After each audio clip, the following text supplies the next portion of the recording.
Friends paneer butter masala అయితే చేస్తున్నాను. First అయితే ఇందులో అయితే 2 టేబుల్ స్పూన్ అయితే బటర్ అయితే వేసుకున్నాను.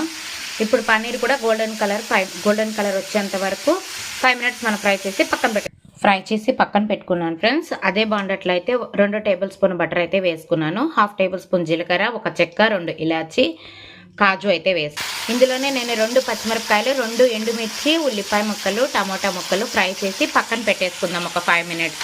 1 టేబుల్ స్పూన్ అల్లం వెల్లుల్లి పేస్ట్ కూడా వేసుకున్నాను.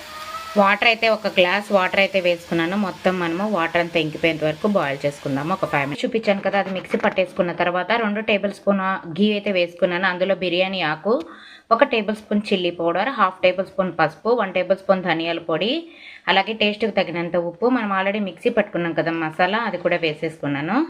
వాటర్ కూడా 2 గ్లాసెస్ వాటర్ అయితే వేసుకున్నాను. ఇప్పుడు పన్నీర్ కూడా వేసేసుకున్నాను. 2 మినిట్స్ మనం బాయిల్ చేసుకుందాము. ఇందులో అయితే 1 టేబుల్ స్పూన్ గరం మసాలా, కొంచెం కసూరి మేతి అయితే వేసుకున్నాను. కొంచెం అయితే ఫ్రెష్ క్రీమ్ అయితే వేసుకున్నాను. కొత్తిమీర కూడా వేసేసుకున్నాను friends. Paneer butter masala ready అయిపోయింది. వీడియో నచ్చితే లైక్ చేయండి, సపోర్ట్ చేయండి, సబ్స్క్రైబ్ చేసుకోండి. Thank you.